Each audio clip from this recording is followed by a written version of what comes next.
worth. We're asking which is more important right now for the Conservative leadership election and the themes that it generates. Is it about the economy, or is it what we've come to call the culture war? Kathy Gyngell is here in the studio, editor of Conservative Home, and Albie Amankona, who's the co-founder of the Conservatives Against Racism for a Different Perspective.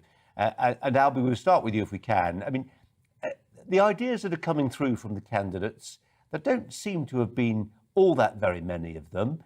There's been a lot of talk about tax, and it feels, and I know that Kevin Badenoch's been talking a lot about what we broadly call identity politics, but it feels at the moment that we're being reminded that it is the economy, stupid. I think that is a very accurate phrase, Colin. The biggest issues facing this country, according to polling, are the cost of living crisis, supporting the NHS and the war in Ukraine, security, prosperity and healthcare. And essentially the next leader of the Conservative Party, and whoever wins this leadership contest and wants to go on to win the next general election, will have to have solutions to those problems. I completely understand where people are coming from on the cultural side of things, but if we actually look at where issues like racism and transgender rights rank for the British people, they're right at the bottom of the list. That's interesting, because Kathy Gyngell, I was talking to Rod Liddle this time on Monday, and he said this is all about the culture war. If you're a red wall voter, actually you're not that. I mean, yes, you are bothered about the state of the economy, but it's the other stuff that defines your culture that really matters to you. Are you asking me? Yes. It's my turn. Sorry. No. I largely agree with what's been said. It's very low on people's agendas. There's very little evidence that we're a discriminatory, racist society. In fact, look at the candidates line up for the new Tory leadership. What better example could you have of the diversity that people seem to think we still don't have? Of course we have it. We've won those wars. We don't need to be concentrating on that. The war that the Conservative leadership contenders do need to be concentrating on is the type of wokeism and the identity politics that is so destructive. And I think the two things go together. A too interventionist state and too many quangos tends to encourage very destructive and negative wokeism that doesn't help with levelling up. It doesn't help with the freedom for people to get on and sort of do the best that they can do with their lives. Can we just pull up the slate again? And I apologise if you're listening on the radio, it won't work for you, but it will if you're watching on the telly.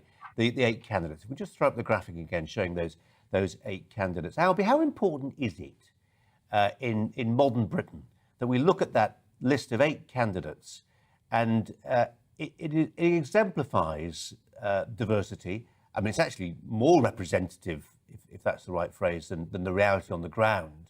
But if you are, a young Asian woman, a young black man who considers themselves to be attracted, he's attracted by conservative philosophy. You look at that gallery, and does it change your thinking?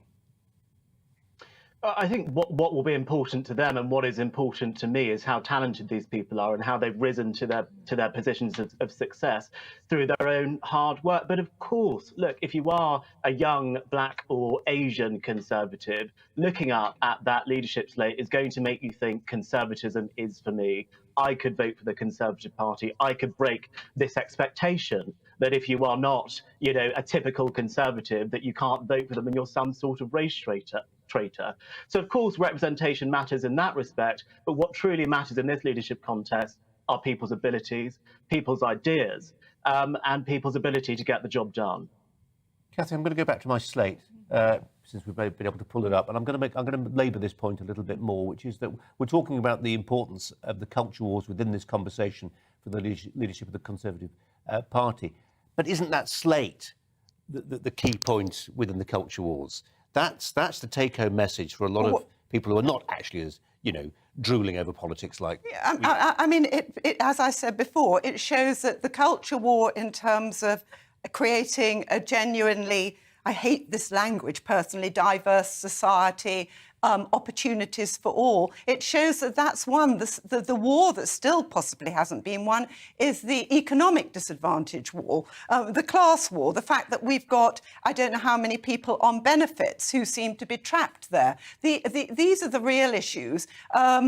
And in a way, those issues about the heavy weight of the state, the heavy welfare dependency population have got lost in this sort of argument about diversity and colour and Black Lives Matter. Well, every life matters, you know.